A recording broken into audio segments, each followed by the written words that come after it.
There are several yellowing and spotted leaves on my gardenia, and I cannot pinpoint the cause.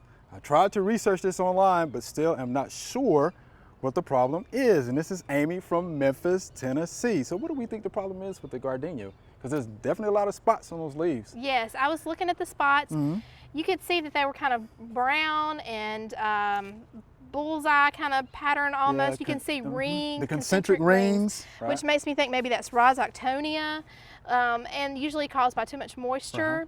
Also, I've got a gardenia in my backyard here in Memphis, and they're kind of marginal in Memphis anyway, but it's on the south side of the house. Anyway, too much moisture. So mine get yellow leaves too because my dogs like to dig underneath them, and then the rain just sits there. And so I understand I have also yellowing leaves, and too much moisture is probably why. I think it's too much moisture, but what can she do about that though? You know, at this point, I mean, yeah, not a lot. It's gonna be tough. We just had a really wet spring. Yes, we did. Yeah. Yes. Yes, no doubt about that. And two, if you notice the picture of the plant is pretty close to the house.